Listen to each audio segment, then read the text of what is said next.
Hey, it's Shop Talk, baby. This is the show where it's okay to be you. We're talking from Yale to jail and from the church house to the pimp house. Nothing's excluded on Shop Talk. So if you don't have a phone, I suggest you borrow one. Call in and voice your opinion live every Saturday morning from 10 a.m. to 12 noon. Yeah, that's right, 10 a.m. to 12 noon.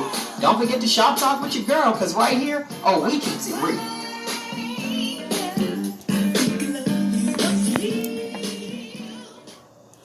Good morning to my lovely people, and welcome to Shop Talk with Mel. Today's guest is the lovely, we all know her as Nick the Voice. She keeping it 100 and let the people know what's really going on in the city. So yes, I sure do. Good morning, everybody. And we have a guest today. Community activist Shimmie Miller is in the building. Good morning. Let's give him a warm Shop Talk welcome. We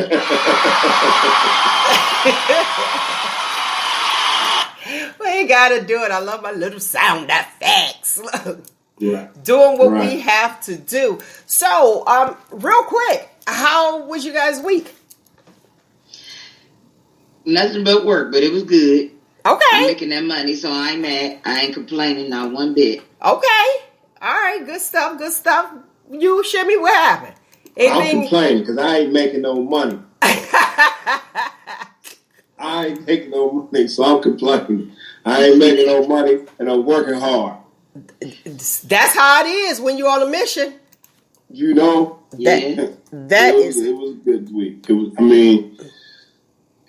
a lot going on this week, but I'm blessed to be on top of this soil, so I'm trying not to complain. Right. I heard that. That's really important. That's really, really important. Yeah. To be on this side of the dirt, honey. To be on this side of the dirt. Now, let's just jump right into this. Today's topic for my listening audience is point taken. If you know me, you know that I believe that everyone has a perspective. I believe that 110%. I believe everybody has an opinion, and it's okay to voice that. You know what I mean? And it's okay. We can agree to disagree at times. So that's why I invited our guest, community activist Shimmie Miller. In this case, we probably don't disagree. Probably I'm gonna say, dang, we probably don't disagree on what we gonna shop talk about. But but me and Nick don't agree on everything. She got a different perspective, and that's why I like it. That's why I had a panel that I have. It's like, tell me your view, and I'll tell you mine. But like I said, today's topic is point taken. Now, you guys, we're all close in this Tri-County area, hometown, Youngstown, Ohio. It's a lot going on that's not just happening in Youngstown, Ohio, with all the killings. And I just got to address this off top. And I want to know your view. I see people blame the mayor. And that's just a little different. And I'm trying to understand why that is. And they're blaming the mayor for the killings that's going on. And my thoughts personally is he's at home sleeping and he didn't kill anyone. How do you blame the mayor? And I know, like, you being out in the community, Shimmie, and Nick, word to the curb, you got it down. What are people saying that they feel as though that the mayor is responsible for the killings? Or have you even heard anyone say that? I've heard him complain about a lot and say it's his fault about a lot of things going on. But is it his fault? I mean, he's working to do what he can do, but the mayor can only do so much. He still has to answer to somebody else as well. And it's like, this was the problem before he became mayor. So how are you blaming him for a problem that's been going on for as long as we can remember? That it's not his fault. he's doing everything he can to try to rectify the problem, but it's just like, what y'all expect him to do? Go to everybody's door, knock on the door, tell them keep the keys in the house. Y'all give me them guns. Stay in the house. Don't be selling drugs. Don't be doing this. No fight. Like, really? All right, Shimmy, come with it. I know you got it. Your point.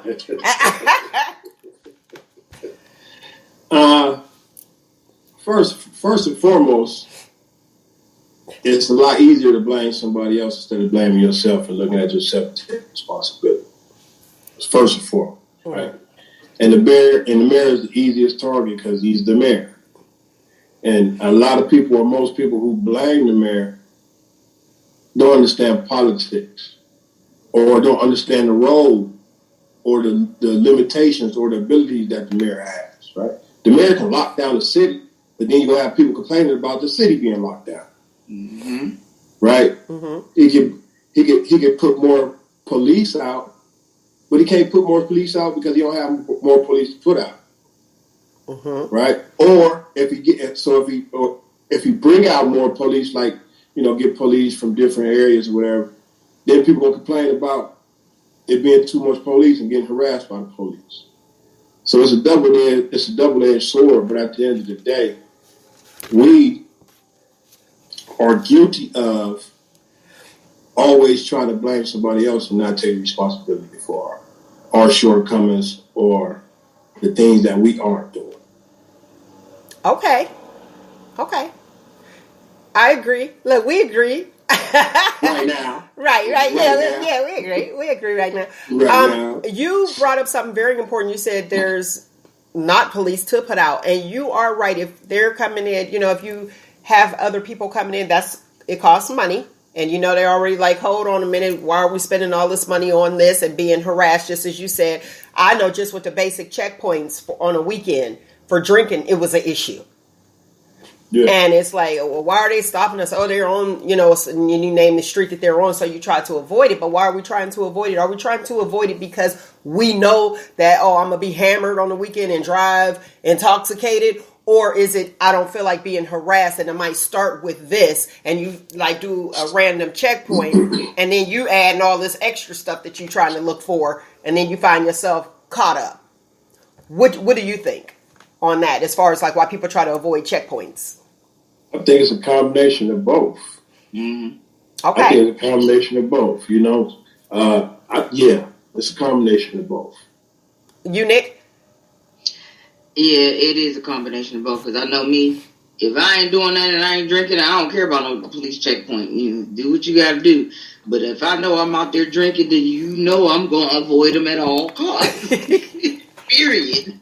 But I'll say this, even without drinking, we still have such mistrust for the police. So just if police are in the NOLA, I'm turning down Dewey. Like, just because I don't even want to have to come by. I actually force myself to go by them.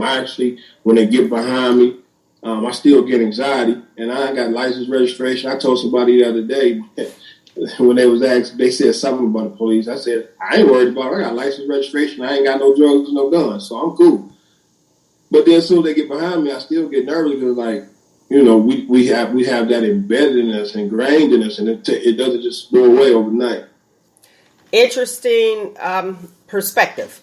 And the reason is because I was going to point out how she said she was just stuck on the drinking as a female, as a black female, where you were like, as a black male. And then you elaborated. And I'm glad you did because I always say that, when I'm communicating with people, I say, here's the deal. And this is just for me as a female as well.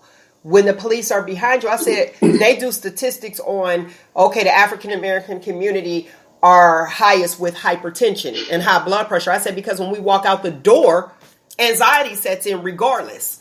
It's like, what is my day? I may come out and like I'm going to have a great day. And then just as you said, all is well. You see the police and all your ducks are in a row. It's like, all my ducks are in a row. I'm doing everything the right way, but you still get that anxiety. And for those who don't know, that's when heart palpitations, and they may not be over the top, but you can feel it like, are they going to bother me? Mm-hmm. Sense of worry. Like, Are they going to pull me over? And here's the thing, and you said embedded. Now, I understand when you say embedded, I understand what you mean, but I would actually say, and I'm not speaking for you, so hear me clear. When you are done wrong so many times, you kind of expect the worst. And that's a bad thing, and it's a sad thing. And it's because of experiences. So it's like, why is it that we have to go out, and we don't have to, but we do, because you said embedded, that word, we do expect the worst when you see the police behind you. They're trying to change the narrative, or if you see police anywhere, it's like, okay, you could be minding your own business. They up the street on the opposite side, then pull somebody else over, see you, and then all of a sudden you want to come and do a U-turn. I know you didn't run my plates yet. I know you didn't. Mm-hmm. Why did you pull me over? Because of the color of my skin? You know what I mean? What was it? You didn't see me swerving. You got somebody else over there. And see, this just happened yesterday. This just happened. So I'm glad you brought that up. Yesterday, I was driving down the street and I saw the police had pulled. I saw them when they pulled that car over. So it wasn't like they were finishing up. They pulled this car over. It was a Bronco. And yeah, ironically, right? It was a Bronco. And it was a white Bronco. And I looked in there. Did and OJ step out? It wasn't OJ. It was more like a Oren. Or Aaron with an O. You know what I mean? Okay. Oh. Yeah, you see? So I said, But I saw them when they pulled them over. And then somebody else was driving up. And we were on the same side. And we had something in common. I.e. our skin color. Okay? That truck, I thought he was pulling me over. I ain't gonna lie. I was sitting there. That police turned off their lights from behind that, went around, did a U-turn, and pulled that car over. Now, they had rims, no tint on the windows, nothing. And I just said, you know what? I said, that's sad, because even with everything that's going on, and I wasn't in Youngstown, but with everything that's going on, you still doing the same. Like, did your boy call you? Now, it could be different because you know how the police be sitting down somewhere else and they tell you, hey, this car is coming up. Mm-hmm. So to give the benefit of the doubt and to be fair, you know, they could have told him, hey, this car, da-da-da-da-da-da, whatever. But you left the white Bronco and spit around and went after that car. And it was an old school car. It was an old school, laid out. Mm-hmm. Mm-hmm. And I know the anxiety was there because I had anxiety with my little phony ride. You know what I mean? And I'm basic. I'm like a secretary. I got a secretary's car. So it's like, I'm talking about the 1990 secretaries, not the new ones, you know. So it's like... That's the administrative assistant car? Yes. Yes. And it's like, I'm nervous, you know, just with that. And I see it. Man, this is crazy. So the anxiety does go up, and I believe that adds to that statistic regarding African Americans, you know, have the highest percentage of high blood pressure. Absolutely. I was. Go ahead. No. Go ahead. Go ahead, Jimmy. So I had back surgery, so I started physical therapy last week. Mm-hmm. And I'm talking to my doctor, white doctor. Uh-huh. And he said quite a bit. He said it quite a bit, but one of the things he said that people don't get a lot of times, in general, mm-hmm. like you said, we have a higher level of anxiety and hypertension and all these things because of the environments we come from and things like that. But he was telling me, he said, you know, as a black man, you are looked to be the leader and the strength of your community. And as soon as you walk outside that community, you looked at as a criminal. Right? This white man, he said, I have a black friend who, if I gave him he didn't say if I gave him, he said, I gave him my Range Rover to go to the store. I think he said he lived in Poland, Canfield, somewhere. Okay, like the that. suburbs. Okay. Yeah. He said, I gave him my Range Rover to go to the store. in 15 minutes, he was calling me because he was pulled over by the police. Right?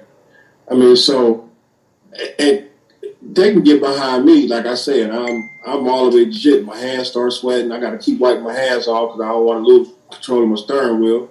Right? My hands start sweating. My heart beats a little fast. And I ain't doing nothing wrong. But it's a lot of times it's what you've been through, but also it's what you see.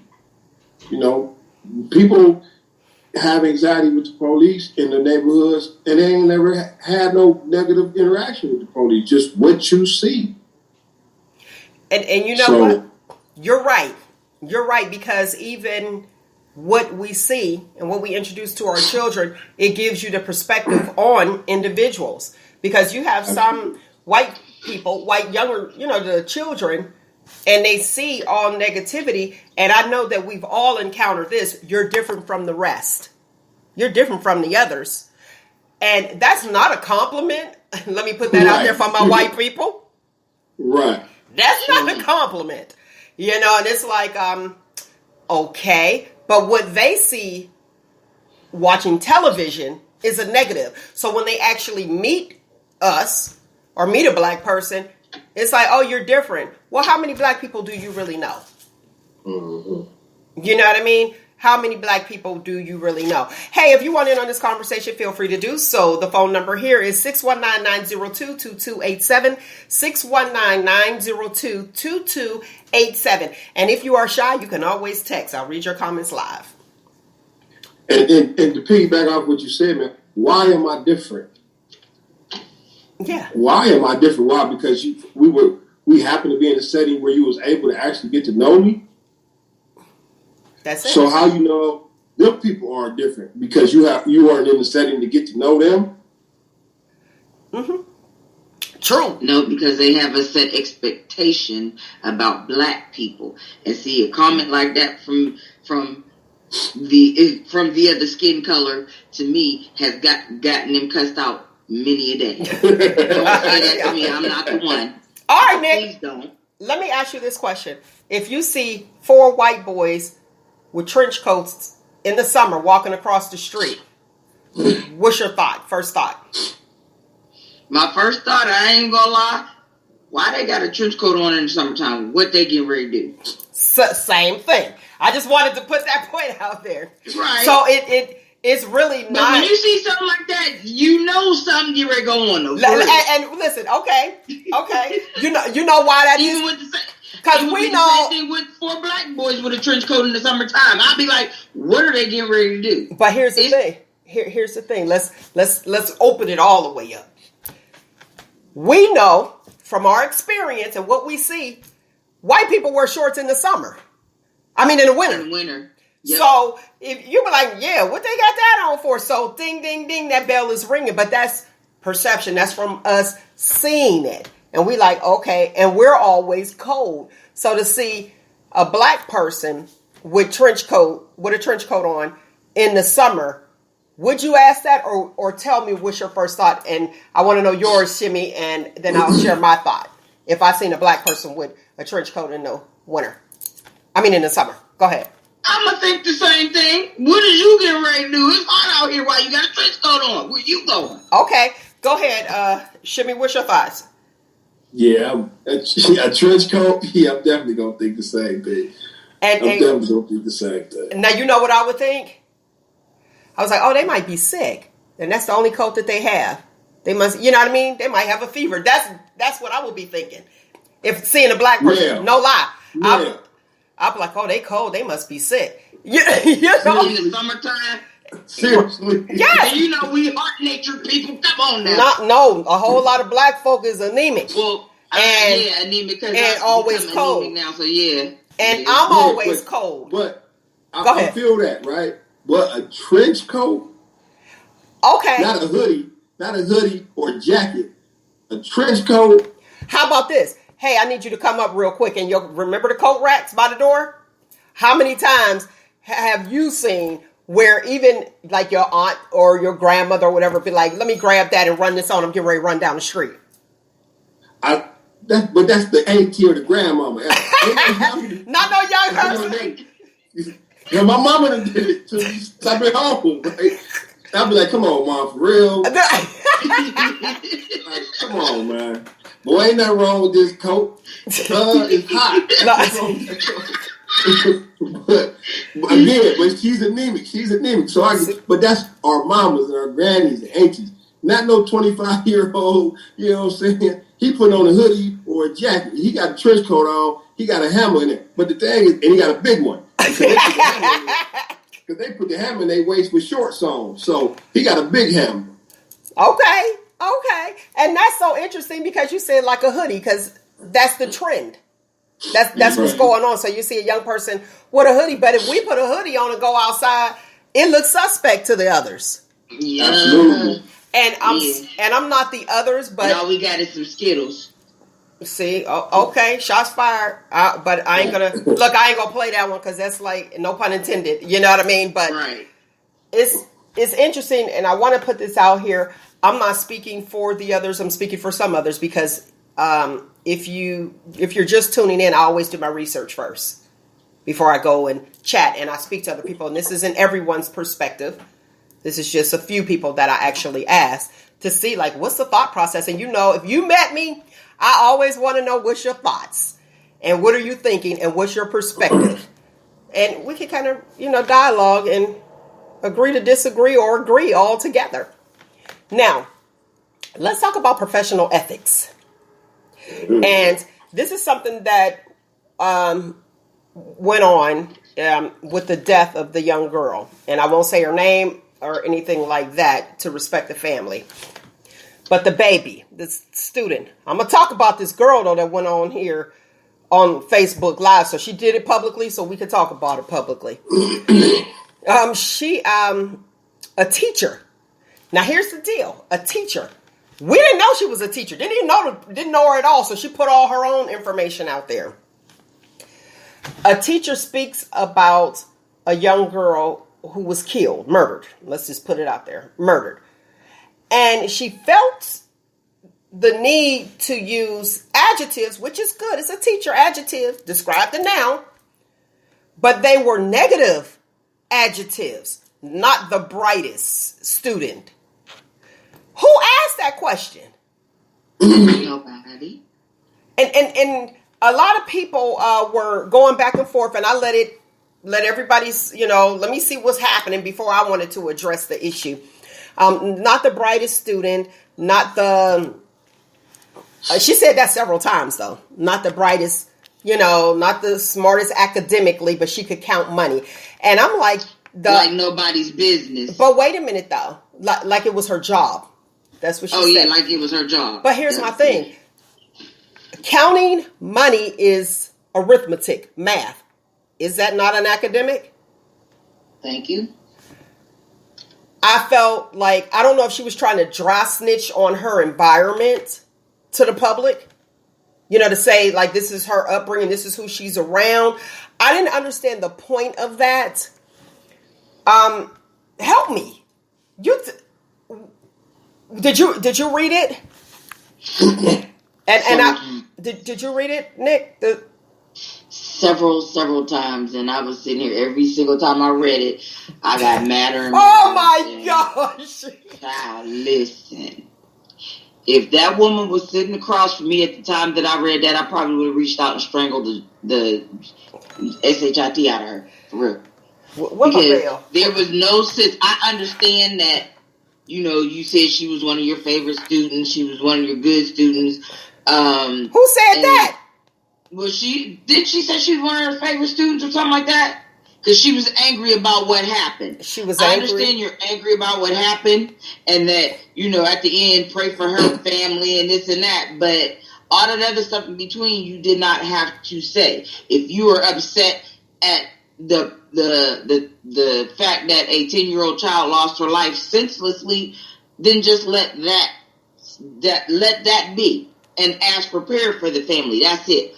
All that other stuff in between, honey, you could have kept that to yourself. If it was a problem, you should have contacted her parents or her godparents, who were, I guess, the guardians of her.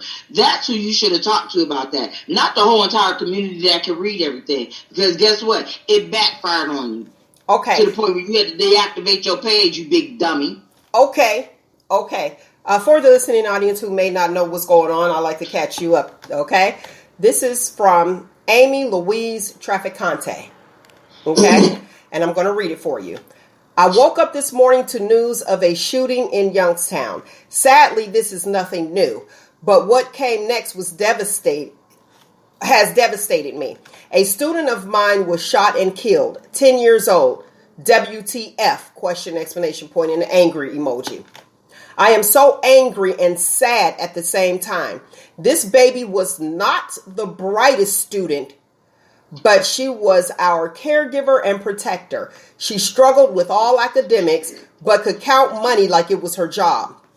This little girl was tough and sweet at the same time and appreciated attention and kindness.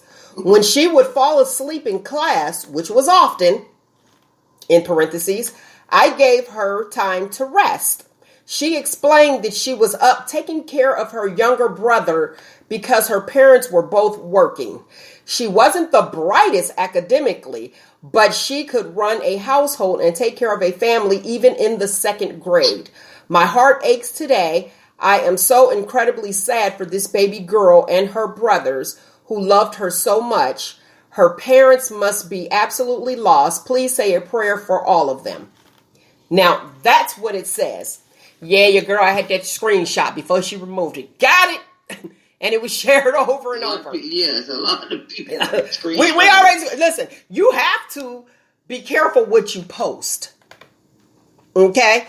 Because a post is not what it's supposed to be.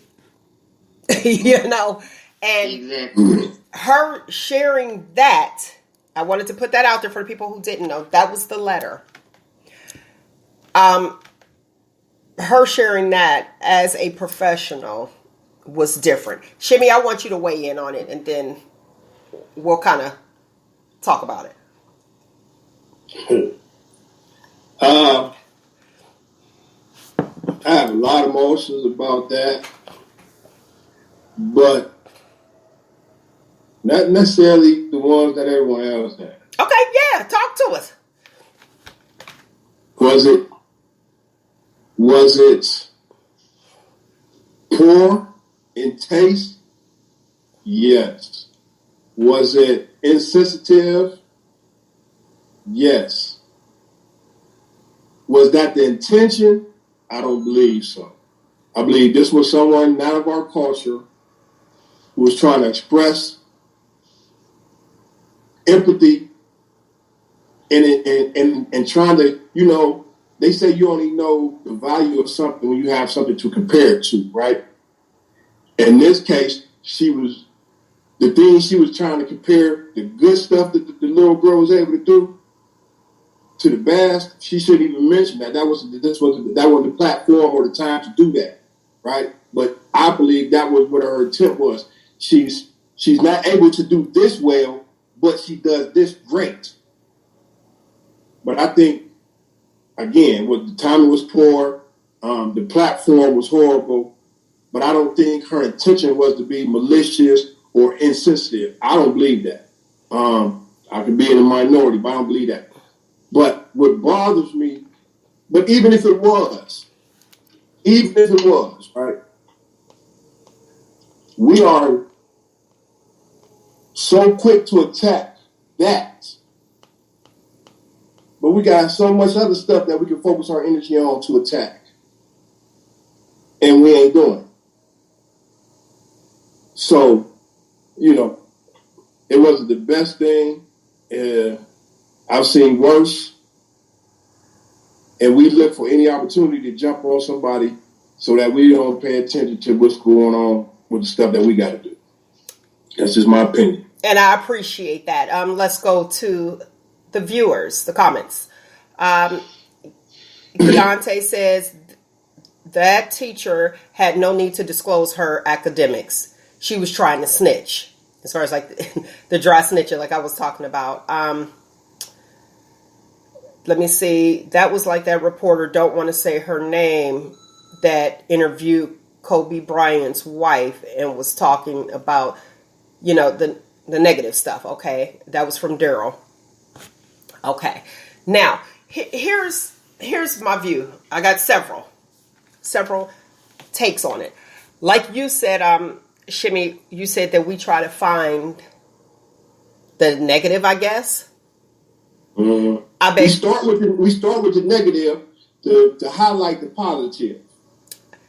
I.e., that was what she did. Mm-hmm. That's exactly what she did. When you read a story or whatever, even writing, what's important, or writing a letter, what's important is at the beginning and at the end. At the end. And at the beginning, she said she wasn't the brightest. And at the end, she said she wasn't the brightest. Now, I disagree. Wait. You can, but give me my point. Go ahead. I got that. Now, and that's what stood out. Do I think, and we as a people, and I can only speak for me in this case, I don't look at the negative at all. When I read it, did I get upset? I didn't get upset behind it because I believe in cultural differences. And I'm like, okay, she may not know that this is not a good thing. I think that some people were really upset because when you look at the adjectives that were used, it kind of took you up and down a little bit. When you said intent, just like court, it's the intent. You know, it's like, okay, are you found innocent or guilty? The intent. What was your intentions? You know what I mean? And I don't think that her intent was to actually, and I can't speak for her because I'm not her, to pretty much belittle her. But let me put this out here. Listen here. Teachers of mine, don't be blasting. Something happened to me. Don't be talking about my D's I had in the class. I'm like, even, you know, because then you look at like with HIPAA. You know, HIPAA to medical, like, can I disclose this medical information? Do teachers have that same thing? Do I need to say? I know that. But I just want people to think, do they have that same? They need to. That's where I'm trying to go. But let me finish my point because y'all keep cutting me off. And what happens is it shuts me out. I'm deleted and you guys come in. So it's like, should you be able to disclose somebody's grades or their academic, let me see, I hate to use negative words. That's why I'm trying to find something. Challenges. There you go. Their academic challenges. Should you disclose that? No, because let me say this. When she wrote it, no, I didn't pull out, just say, okay, the negative thing at all. It was just like, now, why would somebody say that? And I think people were upset. This is what the point I was trying to make. I think people were upset because it was a child. And even if that child was not murdered or harmed, but just a child, it's like, why would you say that? To me, that's a weight. And I said, this teacher, whether people believe it or not, if this teacher is saying this publicly, I don't know, because these are the thoughts. What is she saying privately, unintentionally harming people? And not just, this is not a black or a white thing, it's a right thing. Just students. So, and to say she's not the brightest in the second grade, I'm like, she just got here. This baby, she only been here 7 years. You know what I mean? Can we develop? So I think it was just a child, and removing that child from the situation. It's like, this is a child you speak negatively of. And to me, it's like, she's a weight on the future of our youth. So are you helping or harming our youth? You send your child to school, you build up their self-esteem, and you want to know why they come back home all down and their self-esteem is low. Is it somebody who has cultural differences that don't know that they're being insensitive, harming our children? You think it's another student, and it could be the person in leadership. And let me say this, growing up in the public school system, I have seen it. I have seen where teachers will tear down a child and not let them know that you can be great or greater. Now, did she say this? I don't know. I'm not speaking for her. I'm just giving you another perspective or some way to look at it. Now, here's another one. When the godmother spoke, the godmother pretty much justified, yeah, she had academic challenges, but her lead level affected that. She had high lead levels. So and it's like, oh, wow, here's this. Now, that's a medical issue. So now you look at it from that perspective and say, so you make a post capitalizing on her disabilities. So you got that, that perspective coming in. So it's almost like, why are you attacking a child? Now, this is where I'm going with that. If you were at a funeral, an adult funeral, and you know how they say, anybody want to speak on, up here, on the deceased, speak on the behalf of or not on the behalf, but want to speak something, has a story to share about the deceased. If you were there at an adult funeral and somebody said negative things about the deceased, what would be your response? Go ahead, Shimmie. That's the scenario. What would be your response? Well, hold on, because I want to go back to other. No, you can go back, but let's stay focused. What would be your response? Write it down so you don't forget. What would be my response if somebody says some negative stuff? At a funeral, at an adult funeral. At an adult funeral. Uh-huh.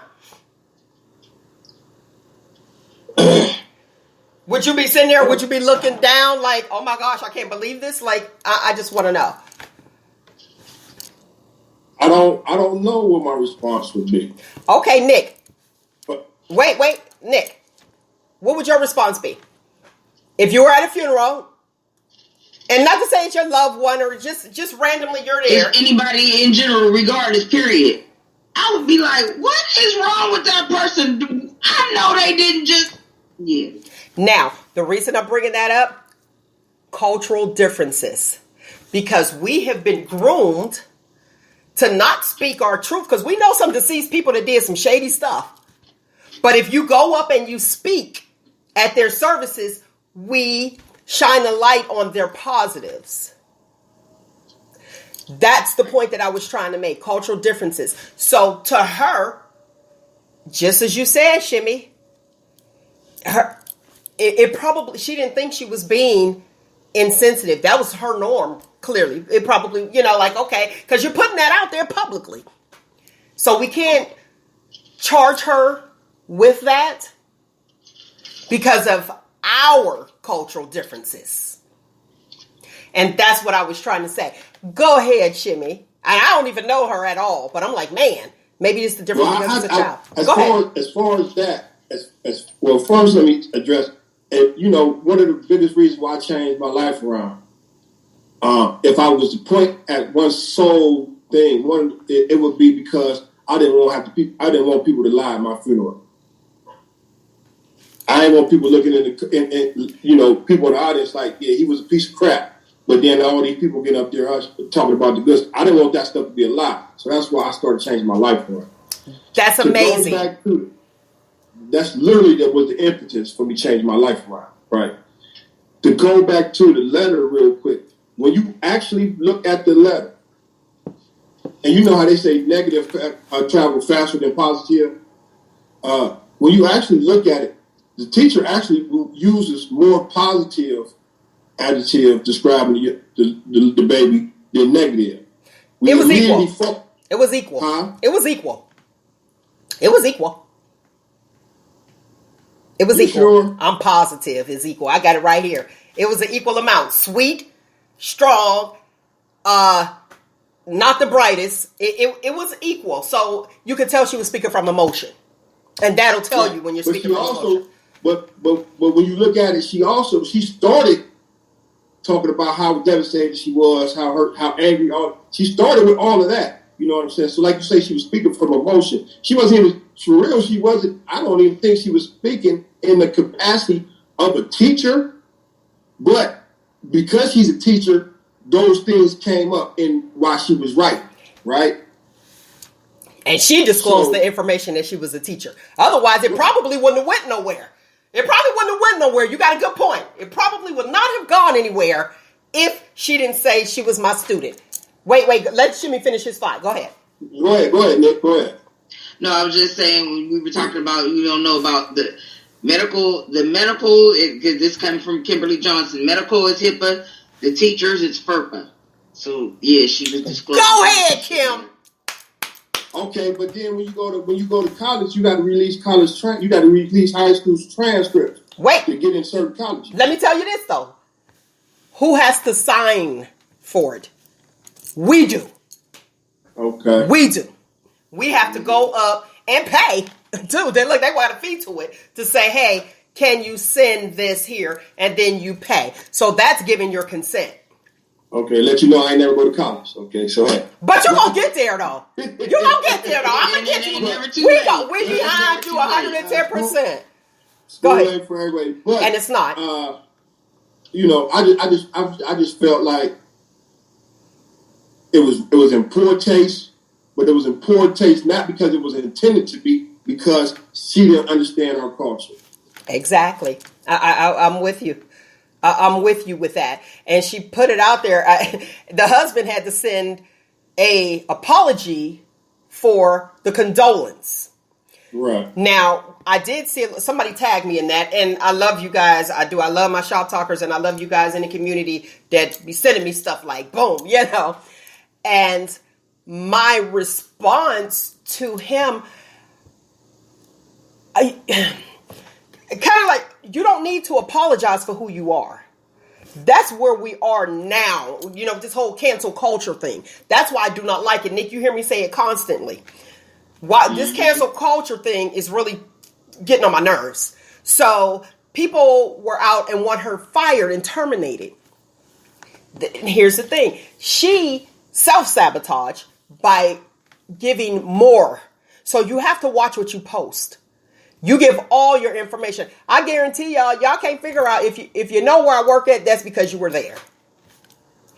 The end. Because I'm not going to disclose that information because I ain't fooling with y'all. I know y'all sometimey. And that's that's peopling. All right? No, y'all be like, oh, she said this on her show. And they'd be like, calling for her, hey, you need to, y'all got to find where I work at. That's why I don't fool with y'all. Like that. Y'all know shop talk. This is what you know. Okay?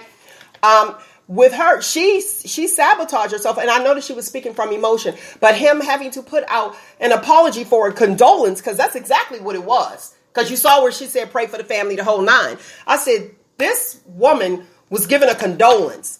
Her husband has to apologize for a condolence.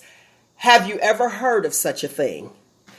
Because peopling attacked, and you don't know the culture. Now, my comment was, did he proofread it? He should have proofread her post. You know what I mean? Right. Or, because sometimes you run things past people. You're like, what do you think it is? Or I had somebody, my mother quit. She'll be like, you misspelled a word. That's why I'm like, she is the Facebook police. And, with the little predictor that they be having, you do. And I do it to some people because you want them to be shining in their best light. And I said, or did he know? Because this is their norm. So you can't take away or charge somebody for something, just as you said, Shimmie, for their normal, for who they are. You can't charge them for being them. And if they weren't exposed or I can't remember the phrase that you used, but we respond based off our experiences. And if this is what she's used to, she did nothing wrong. But why does she have to apologize? Because that's what we force people to do in this culture, and whether it's sincere or not. For me, her husband did what husbands do: come to the aid of their wives, right? Come to the aid of their spouses, right? The part that what he put out was what she should initially have put out. That's what I said. Right? Okay, but it was her. What I'm saying? But at the end of the day, what was the intent?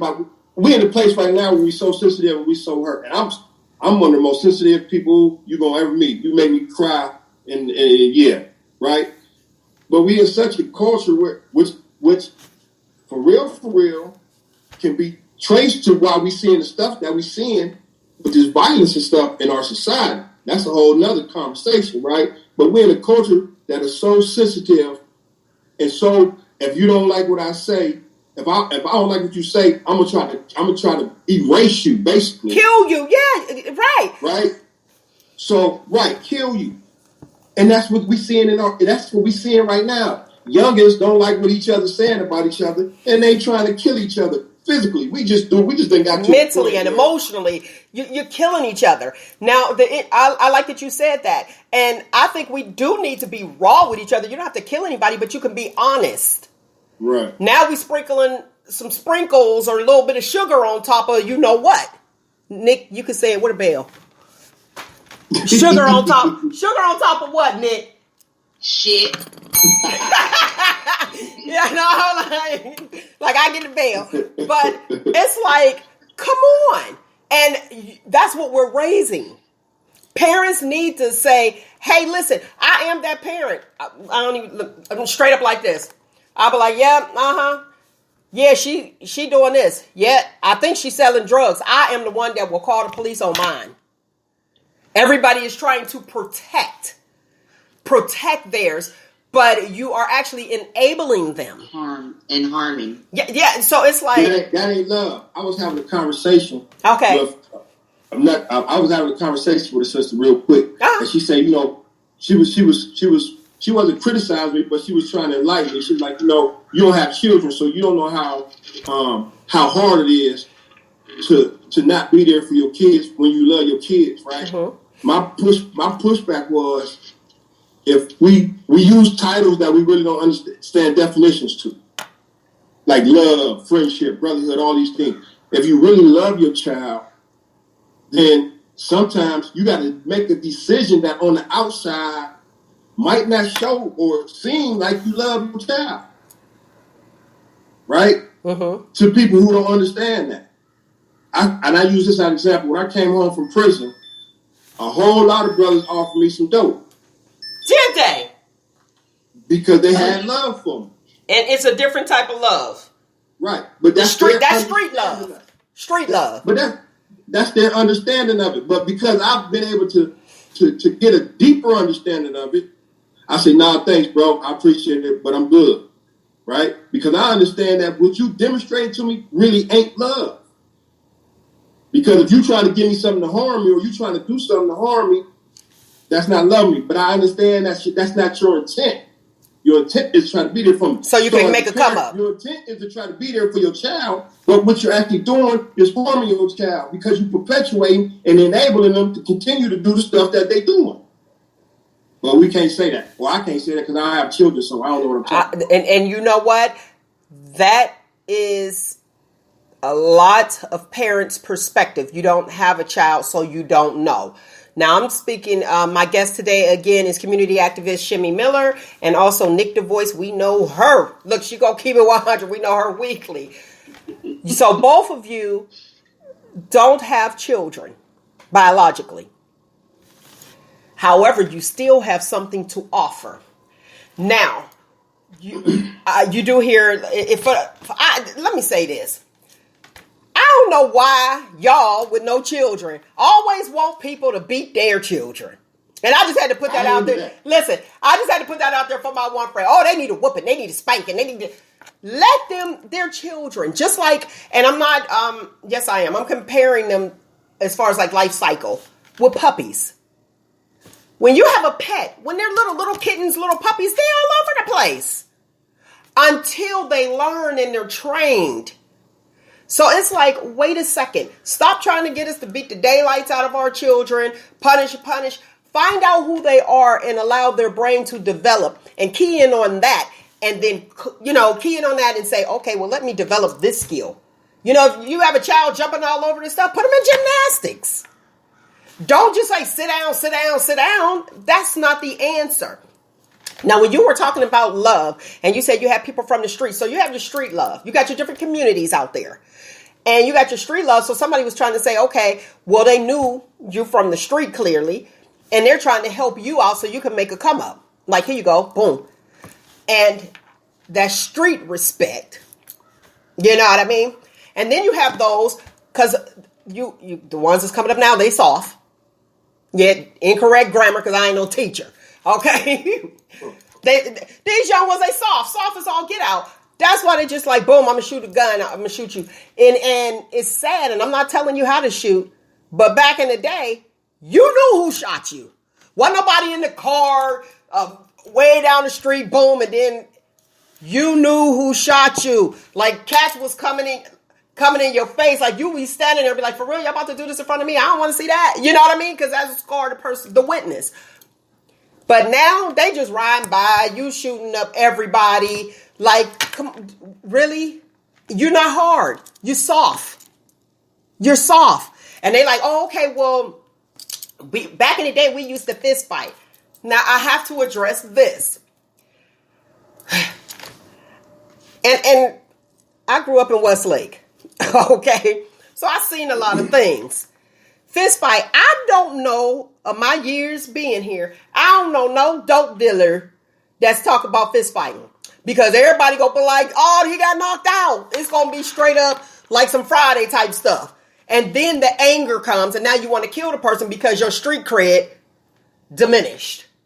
But I really don't remember any drug dealers, even, you know, my peers coming up. And you remember that like 90s, the early 90s, when everybody was killing everybody. But it was personal vendettas.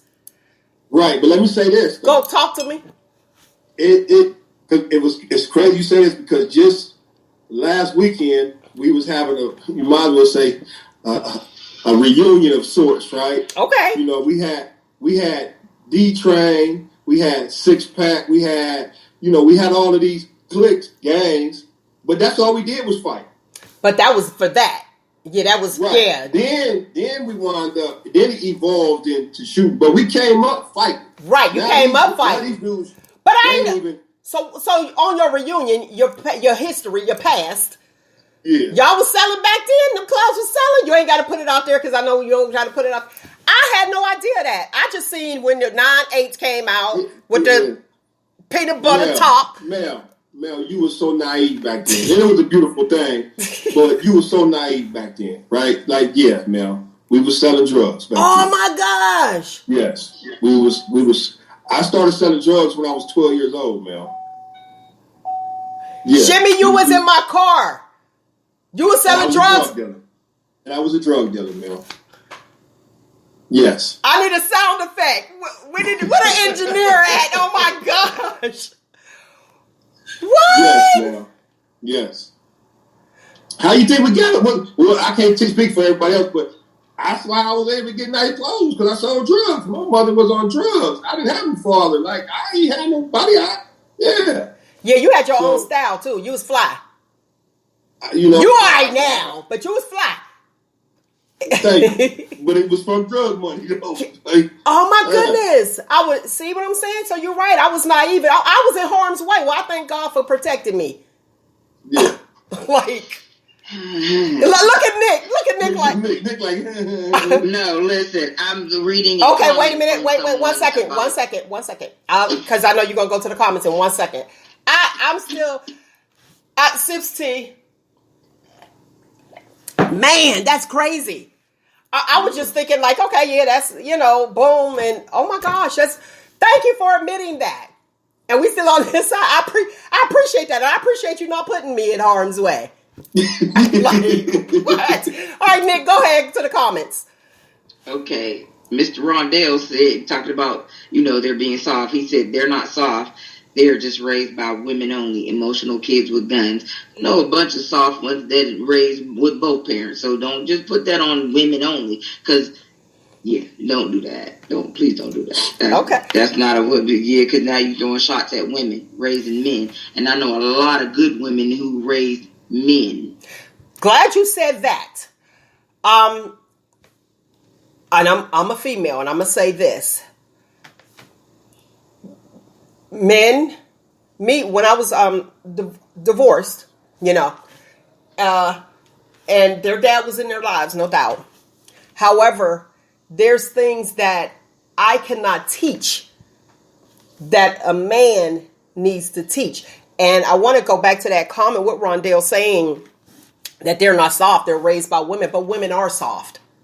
So that's, oxymoron, what he said. Women are soft. We're soft in nature. So we could teach you how to love and how to treat us the whole nine. But what I cannot be is a man. And I can raise a male child the best I can. But here's what happens. Those boys will find a role model that is a male. And that will be their father. And they don't have to stand in that house. They don't have to stay in the house. Now, Shimmie, I want you to elaborate on that. And I want you to shout out your show. Shout out your show. Host. Yeah, because you're going to be on there October. I got you already booked and locked in, right? But let me say this. Wait, say your show first. And then the Pros and Cons podcast. There you go. Pros and Cons podcast. Every other Sunday from 3 to 4. All right. Facebook Live. So let's talk. So I want to touch two things: balance and energy. Right. Okay. Every human being is made up of feminine and masculine energy. Right. Okay. Come from a man and a woman, you got feminine and masculine energy. When you unbalance, whether it be female or male, when you unbalance, either you have too much femininity as a man, or you exhibit too much masculinity as a woman, right? What happens if most women, and I actually push back on the brother for a hot second because I've seen single mothers who try to go so hard on their young sons because they don't want them to be punks. And you hear it, I ain't raising no punk. Shut up crying, right? Because they overcompensate for not having a man there. So when she says, shut up, quit crying, his father might say, man, come here, man, what's wrong with you? But she don't understand that because she's trying her best to fill that role that she's not equipped to fill. So they are sensitive. They're supposed to have sensitivity in them. But they're also supposed to be able to recognize their masculinity and balance the two. And when you don't have a male example of doing that, or you have a erroneous male example of doing that, then this is what you get. Masculinity is holding a gun. Masculinity is shooting somebody. That's being a man. You know what I'm saying? That's not being a man, but that's the demonstration. Like you said, we're going to seek out somebody. Even women who have raised children on their own, young men on their own, somewhere there was a male influence. Guarantee you that. Somewhere there was a male influence. By the grace of God, it was probably a positive male influence. But somewhere it was male influence. Okay. Roche, to the comments, said that he's speaking facts. It's about balance. And Rondell agrees with you. He said facts. So he agrees with you. Nick, you got the comments. Look, I done sat there and I stepped on your toes. I'm sorry. Oh, no, I'm just going through it and,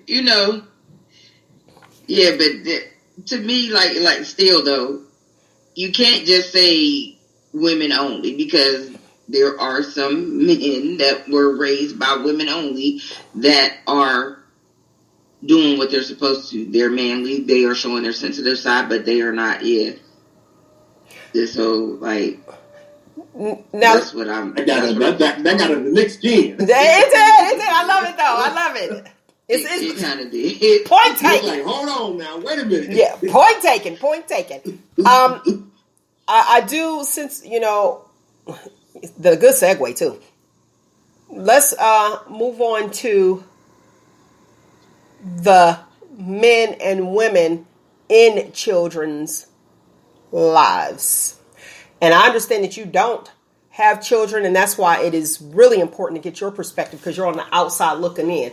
When you're in it, we become tunnel vision. And we're like, you don't know what's going on, and you don't know what I deal with, and you don't know this. It is so important to get an outside view or voice. Now, it's up to you to listen to it or not. You don't have to take it all, take it all in or take it as law, but consider it. Consider their opinion. That's what I say. Be open-minded. Go ahead, Shimmie. So I want to use an example real quick first. Mm-hmm. I'm bald head, but I'm a barber. Mm-hmm. My instructor told me once I graduated, he said, man, you might want to at least grow something on your head because nobody want to trust a bald head barber. But I'm kind of nice. That's a style. I say that to say, just because I don't have children, don't mean that I wasn't a child. So I got you. I know when we talk about violence, we talk about that. They need a butt whooping. I got plenty of them. I got so many of them it was ridiculous. But yet I still was violent. Why was I violent? Because that's what I knew how to use. That's what I was taught you use to solve problems. You want somebody to get in line, you be violent, because when they wanted me to get in line, they beat me. Wow. That's not the solution. We was, again, indoctrinated. We didn't beat each other prior to slavery. Right. Our children wasn't beaten prior to slavery. That was introduced through slavery. Mm-hmm. So that's a lazy man's way of disciplining your child. I was talking with a sister the other day about all these drugs they put on kids because kids are being kids. And the parents let them get put on all these drugs because it's a lazy way of taking care of your kid. Some may controlling them. Absolutely. And it's the same way that's a lazy way. You're going to beat me, but at some point in time, you ain't going to be able to beat me no more. Let me say this. I'm going to add this to my people in the medical profession. We call that a restraint, a chemical restraint. That's what that is. So, to each his own, do what you want with your child, but do you really want a child who has no voice? Do you really want that child to be sitting there? It's like, just sit there and don't do anything. Just like a cookie cutter. Yeah, just... And quit using the Bible. And quit using the Bible where it says, spare the rod, spoil the child. And really understand what the interpretation, what the meaning of that is. Again, this is something that was not in our history, not in our ancestors' history. This is something that came along through slavery. So understand the interpretation of things before you take them literally. What is it meant to say? In the Quran it says, if your wife is disobedient to you, then you have a right to beat her, right? On the surface. There, hold on, just hear me out. You overlook me and Nick both like. Go ahead. Listen, but it says with the weight of a feather. Oh, all right. Because Nick got irons. She coming back. So it's an analogy, right? And also we understand if I chastise my child, if I put my child in their place, there's a lot of ways to interpret that. Is that just meant to be literally beat me because all you're doing is reinforcing violence to me as a way to solve my problem? Yeah, I'm going to be quiet. Go ahead, Nick. No, men and women, some of them, because you got abusers on both sides, they take that literal. Absolutely. They take that literal. I ain't the one you want to take it literal with. I'm just letting you know. We already know that. But let me say this to what Shimmie said when he was speaking of Bible verses. When each one of us read a verse, we interpret it differently. Mm-hmm. And I do want to expound on what he was saying. You'll hear me say, research it for yourself, read it for yourself. There was I can't even think of the actual scripture that I was having a discussion with my mom, and you hear, I wish if you're listening, call in, or I can't remember which one. Look, call in and tell me what scripture we were talking about. But it was two scriptures put together. So you do have to be careful because people use scripture to their advantage. Mm-hmm. Absolutely. And you want to do well and you want to live right. And it's like, okay, so let me do it this way. But you got to read it for yourself. The Bible is life. It's the word, but you have to read it. And my interpretation may be different from yours. So you live according to your interpretation, not somebody else's. That's what I had to say. I'm like, that's what I had to say. Like, let me put this out here, But you got to know it and read it for yourself. And don't allow other people to project their interpretations onto you. You read it for yourself, okay? All right. Now back to what I was talking about. And speaking of that, wanting to be pleasing in the eye of God. With our youth, wanting to be pleasing to our parents. And like you said, Shimmie, the analogy that you use, your barber said, people won't want to come to get their hair cut by somebody who's bald, but you had hair before. And just like you said, you were a child. And I think that might be it, that a lot of people in our generation, because we are now the parents, the age, we're now the parents, and the things that we didn't get, and I heard this as well, you want to make sure that your child get it. And now we have the generation of entitlement because we don't want our children, and when I say we, I say collectively as a group, because I'm in that generation. I didn't do that though. However, you don't want your children to go without like you did. So you give.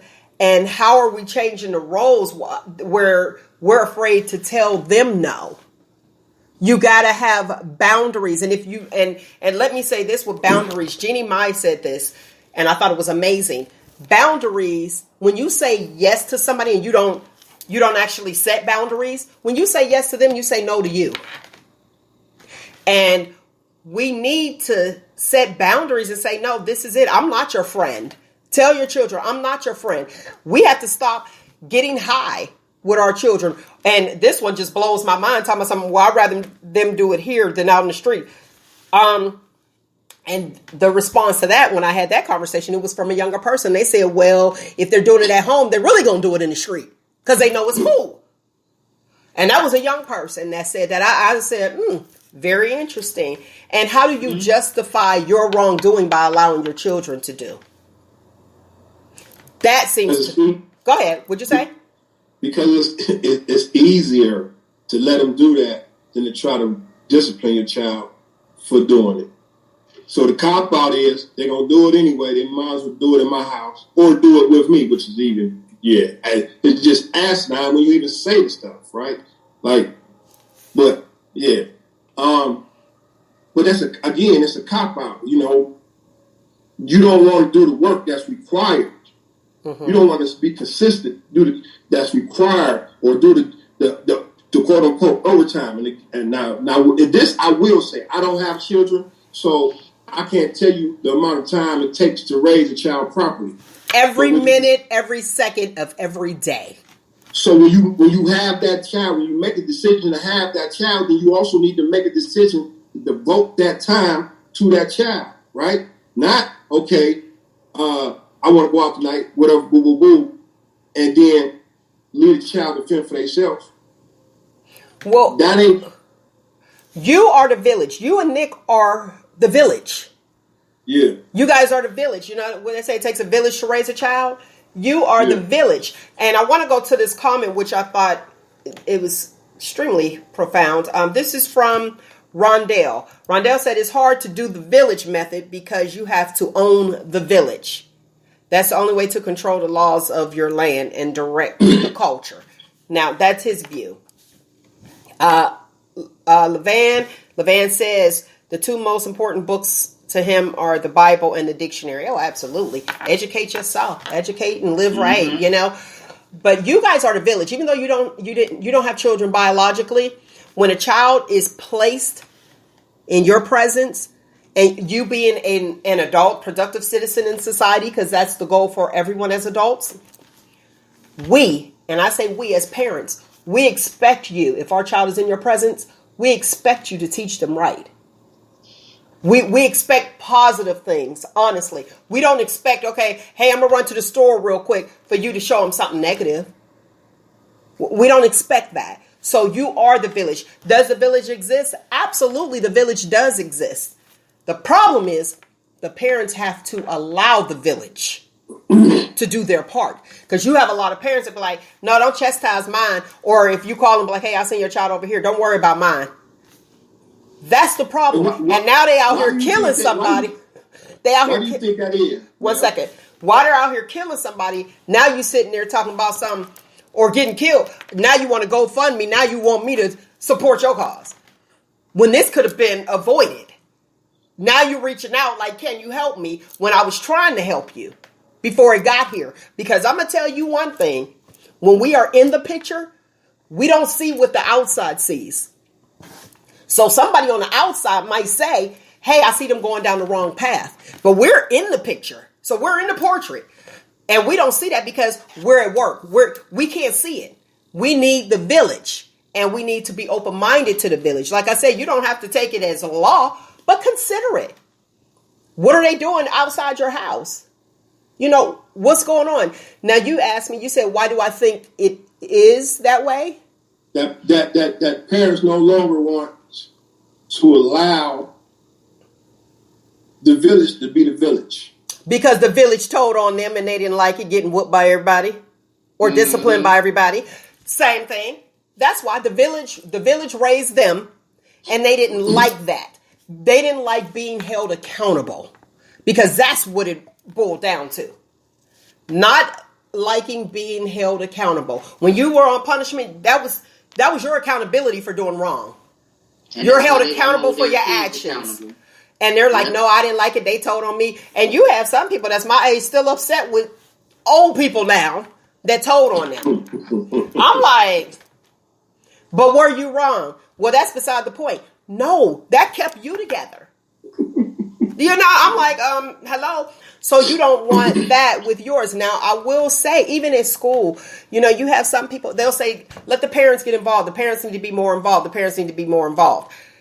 I mean, they try everything. We'll feed you at the parent-teacher conference. We're giving this. We're giving that. They're trying everything to get the people out. Now, I will say this. 73% of parents, and this is in our culture, 73% are working. So that's why they're not coming to like parent-teacher conference. And these were the stats in 2018, I think, 17, 18, back then. The parents are working, so that's why they can't come. Now, I could alter my stuff being in management, and I would go. It was 3 people, no lie, 3 parents at the parent-teacher conference. They had a raffle. I was like, yes, I was excited. Sorry for y'all, I got a chance of winning this raffle. Do you know I still lost? I said, it's 3 people. Oh, my goodness. It's 3 people. I don't ever win. I was like, 3 people. My chances was going to be great, and I still lost. I said, now, see, this is ridiculous. But you need the parents to be present. And I have seen this. I was that present parent.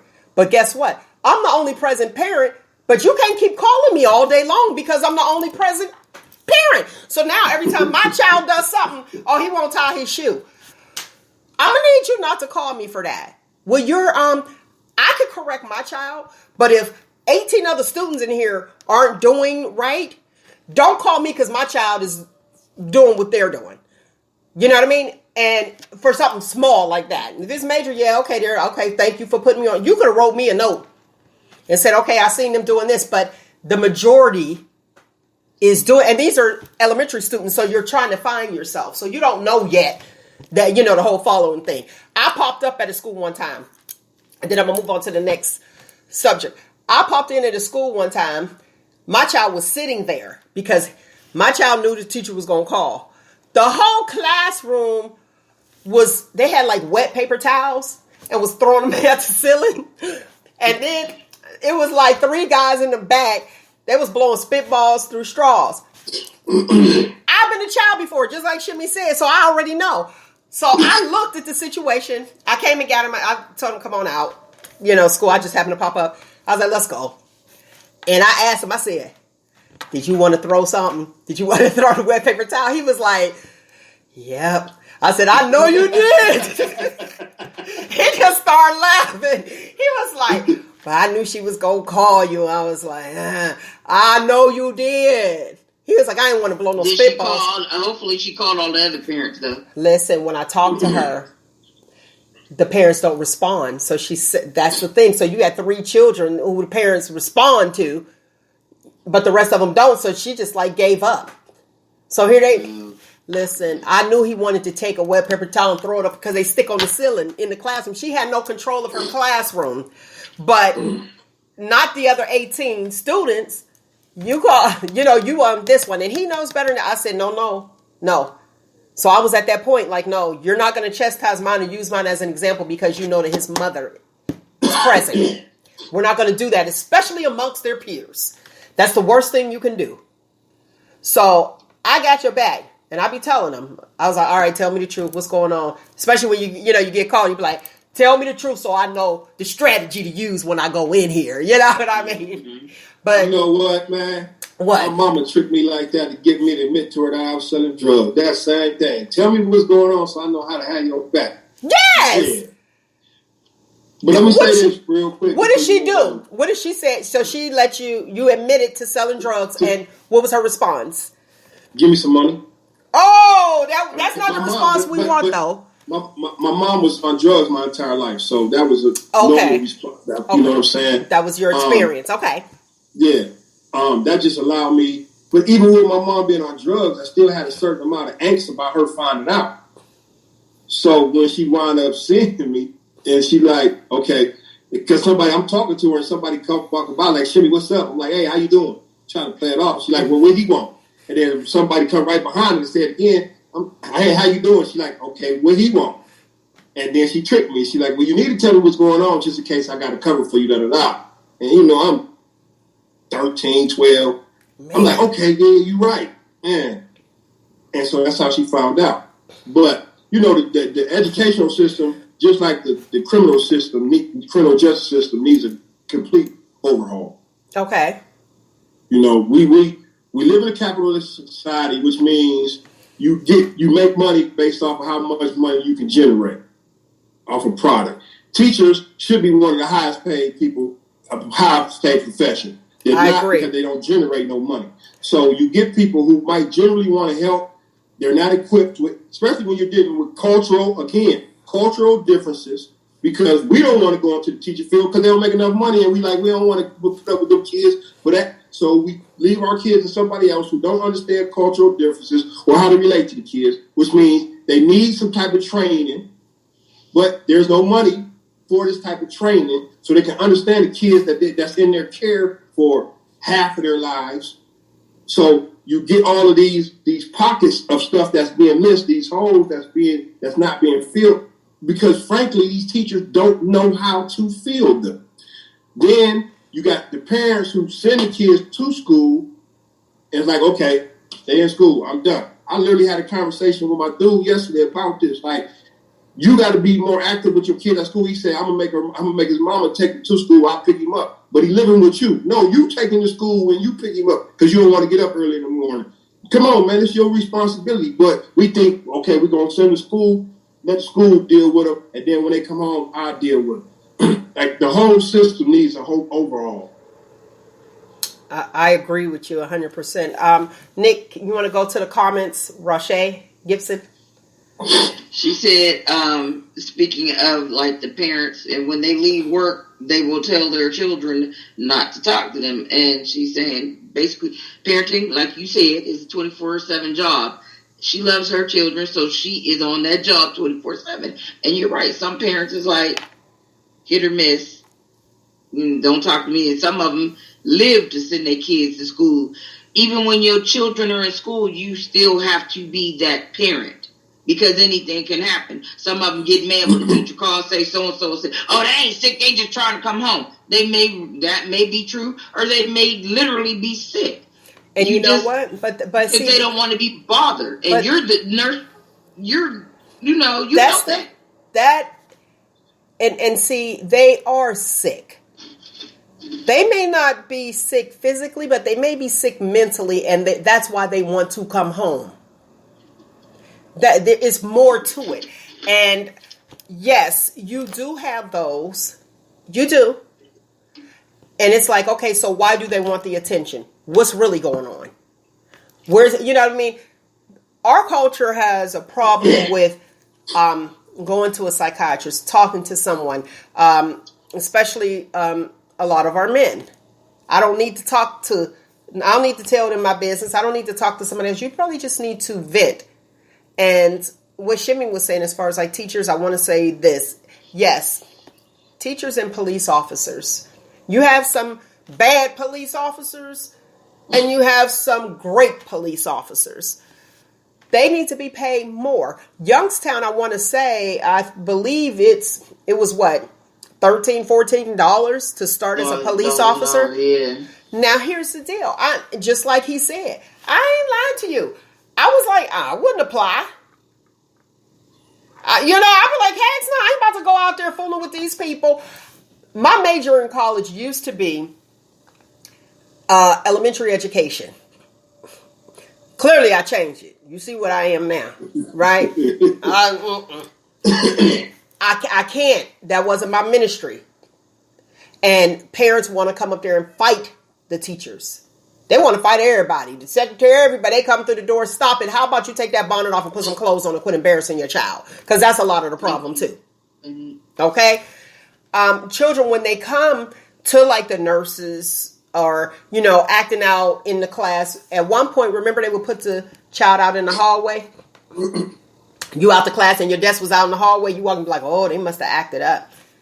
It's changing where the entire class is acting up, and then you have one student out that actually wants to learn, but you have all the distraction. Like I was saying before, you had a group of 8 people. You had that one that'd be like, oh, we need to rob a bank. And you'd be like, man, you stupid, you crazy. The other 7 people. Now you have the 7 people saying, yeah, that's a good idea. And then that one saying, nah, that's not a good idea. So it's changing. Their mindset is changing. I really believe that the village needs to come back, and we need to say there was a reason. Even though we know history repeats itself, and they say, every 20 years? But it's like, there was a reason why this was in place. You ever work at a job, and you be like, okay, we did that, and then they take it out, and you be like, why did they do that? It wasn't broke. Why you want to fix it? Some new person comes in and want to change everything. And then you go right down that same rabbit hole because they didn't know and they didn't listen to the people that were there. You didn't listen, you know what I mean? To say, this is what we did. We've been through here. No, they're coming in here with tunnel vision, and this is the way we're going to do it. More like a dictatorship. Leaders, you got to stop. Managers, talk to your crew and say, hey, well, I was thinking about doing this. Did you go through this? Go ahead, Nick. Sure. We go through that now.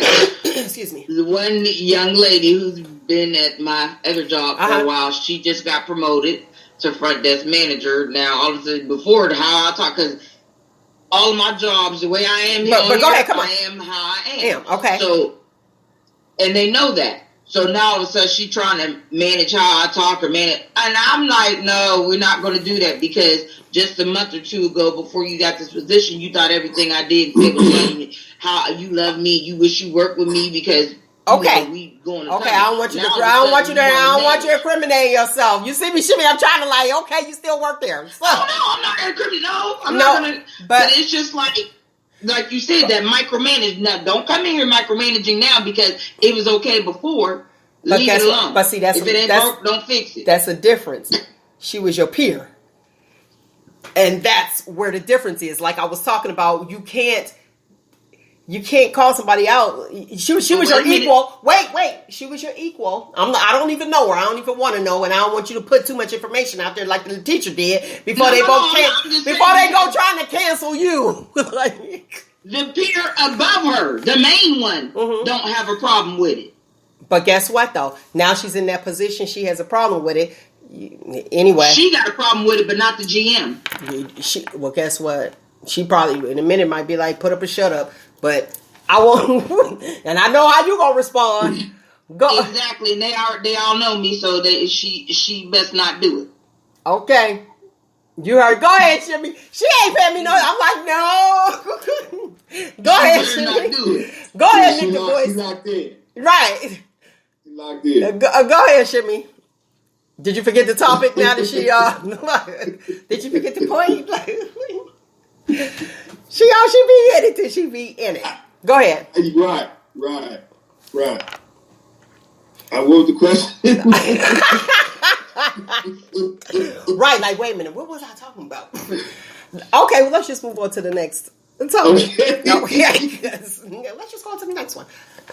Do you think it's important to choose your mate wisely when parenting? when parenting, and how does it affect the child, since we've all been children? I'm just going to say common sense for 100 male and say yeah to that question. Okay. I'm going to answer yeah to that. Though I don't have any, I'm going to say yeah. But you've been a boyfriend to women who had children. That's why I'm going to say yeah to that question. Right.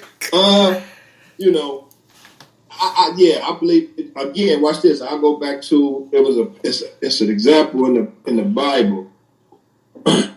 And don't come for me because I ain't a pastor, so I don't know it verbatim. But it was a story about We're Abraham. all ministries. We're all ministers. Right. So the story about Abraham goes that Jesus came to visit Abraham, and his wife, I don't know if it was Sarah or his other wife, greeted him, and Abraham wasn't there. And Jesus didn't like the way that he didn't like her hospitality.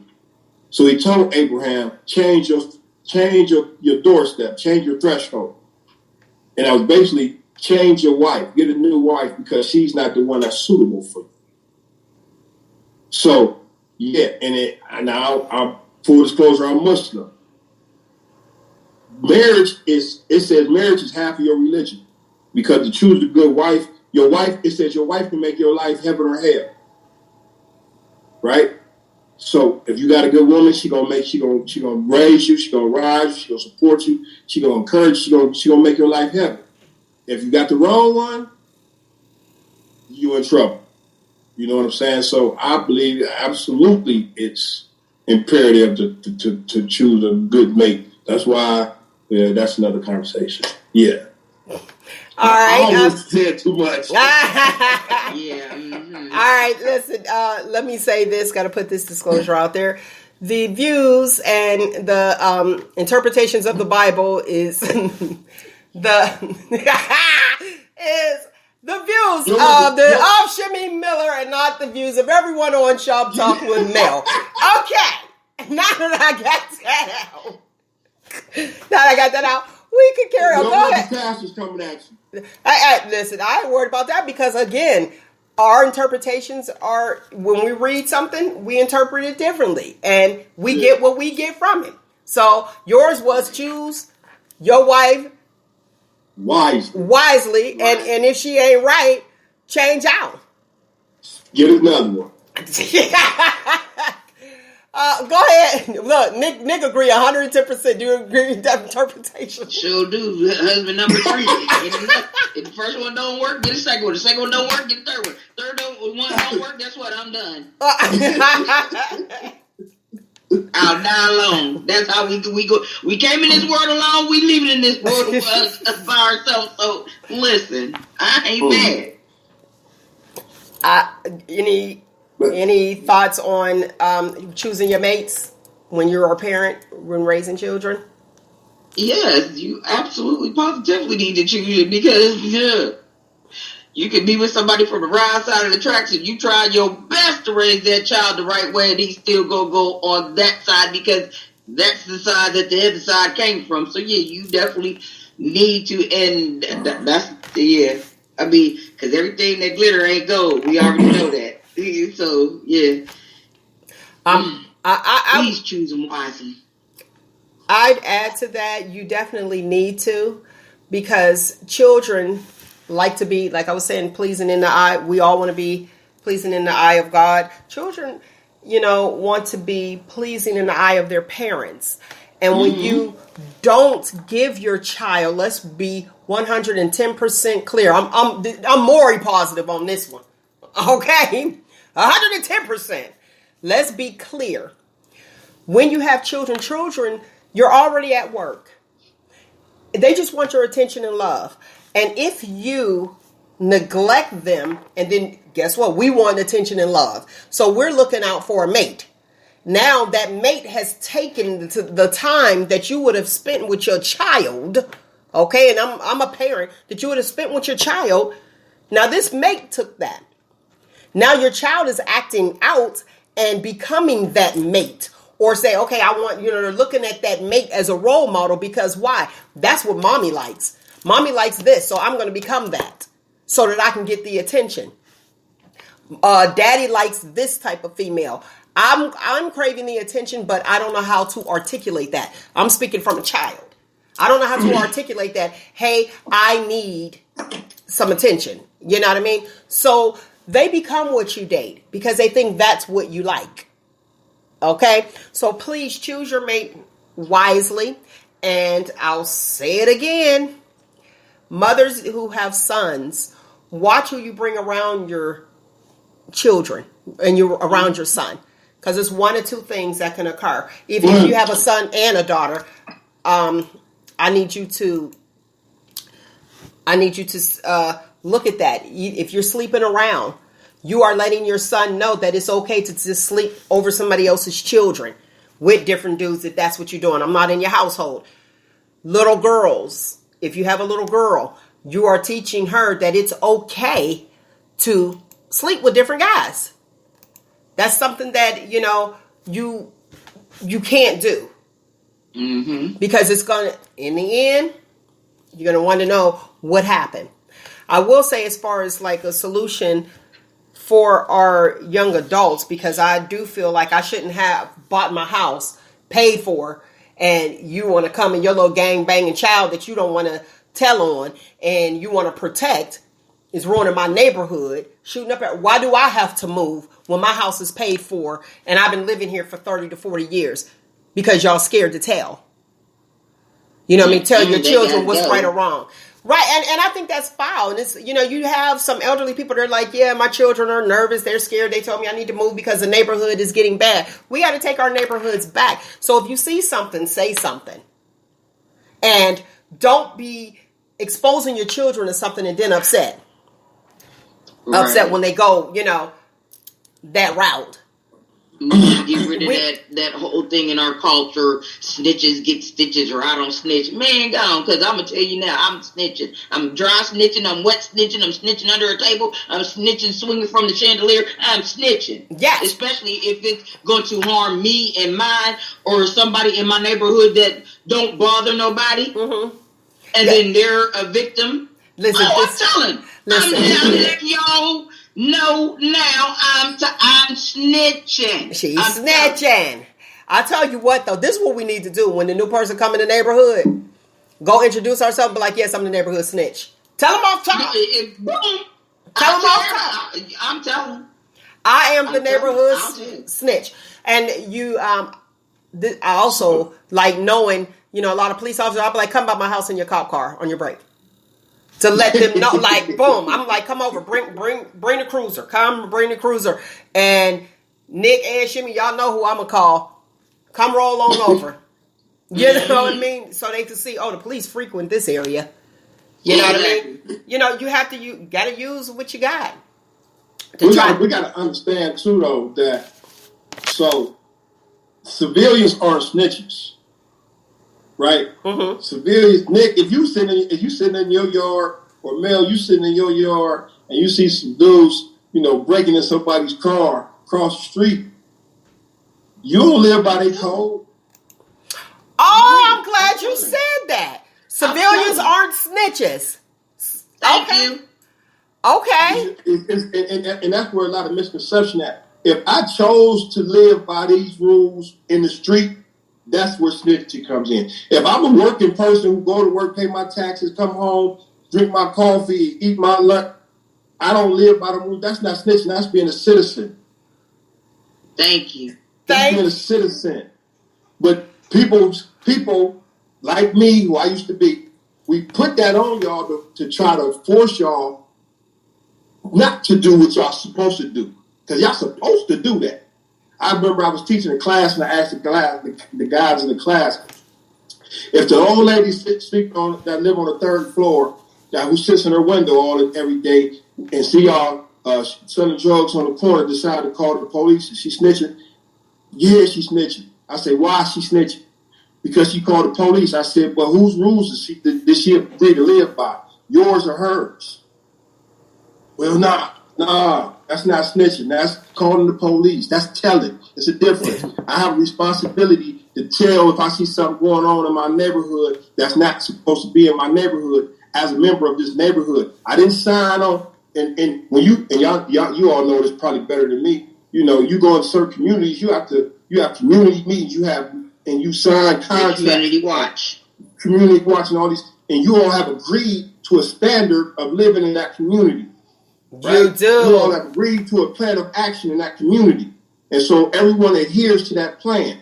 My plan my agreement with Mel and Nick ain't the agreement that I got with this dude down here selling dope. So my agreement is to tell on this dude that's down there selling dope because he's not in compliance with what we agreed it. That's not snitching. I'm not on the corner with him again. I'm telling, which is still that's snitching. But even like if we have to change, we have to. I'm really big on addressing the thinking. The joint they call the stinking thinking. Okay. That we've been indoctrinated with as a community, as a community in general, on so many different aspects. When I was going through counseling, my counselor said, my job is to try to get you as close to Joe normal thinking as possible. Okay. So even to this day now, when I'm dealing with a situation, I'm always asking myself, am I thinking like somebody who's trying to navigate prison and make it through prison? Or am I thinking like a person who's a citizen of this community that I say I want to live in? And it's exhausting, but it's required because I've done it one way so long. And now I'm retraining myself to do it another way. But we have as a community, we have to do that. As a community, even going to the teaching thing, right? You said the stats were 73% of parents are working, right? So we can't call them bad parents because the pressure of providing for their families is all right. But while we can't have a holistic approach to, okay, this is parent-teacher conference, we know that this is important for parents to know what's going on with their child in school. We can work in concert with their jobs so that they don't have to be punished for taking the day off or doing whatever to be at this parent-teacher conference. Will that solve it and make everybody show up? No, but you'll have more than 3 people, and they ain't blowing up Mel's phone looking for Mel to do everything. You know what I'm saying? Situation, economics drive a lot of things, and we have to really address the economic issue as well as quite frankly, some people just lazy and don't want to do the work that's required to raise a child the right way. But we could take a more holistic approach to so many things if we just changed our mentality. Reboot your hard drive, and that's it in a nutshell. Mm-hmm. That's it in a nutshell. Again, I want to thank you, actually, community activist and host of Pros and Cons podcast, Shimmie Miller. And also you lovely people know Nick the Voice, Go Keep It 100. Y'all heard her. She was on it. She just sat there. We like, wait, what was we talking about? Hold on, wait. That's why I be like, okay, let's stop. Like, well, listen, and her reactions, it paints a picture. So, like, I was at the front desk. You know what I mean? I was there like, what? Nick can gather the congregation. Okay? We was all in like, wait, well, I was like, we're on the show. We done lost the topic. Right. We riding right now. Right. That's what she took us trying to stay on the topic and go with the conversation at hand right at that moment, but it went to the left, y'all. Yeah. Bring it back. Let's reel it back in, honey. Let's reel it back in. It's like, wait a minute, Shimmie got something going on tomorrow, don't you? We ain't doing that. We gonna stay focused on the show. Hold on. See, that's not what we gonna do. We gonna finish the show. Okay, that's what we gonna do. Hands up, don't shoot. Right, look, like, wait, we gotta stay focused. All right, Nick, I need you to tell me, who is this week's small business? Who's on the spotlight? The spotlight today is Danny G's Creations LLC, Danielle Gibson, 56@gmail.com. Her number is 330-787-7236. And Sinead Gibson. They do event planning and cupcakes out of this world. I have bought some cupcakes. So wait a minute. So wait, because I'm lost. Okay, are they bakers or do they do decorations? They bake. They do cupcakes. They do event planning. I had some cupcakes from them, and I'm telling you, them cupcakes was the bomb. Okay, so we're gonna talk about their cupcakes because they're event planning, and they do chocolate cover, they do the apples, the candy Okay, apples, so they do apples, treats. they have different, so they do treats as well. So they do event planning and they do treats. And I had slow down 1 second. Let me ask this because you focused on the treats. When you say event planning, so when you say event planning, they plan events. So all we have to do is just call them up and they'll plan the entire event, the venue and everything. Yep.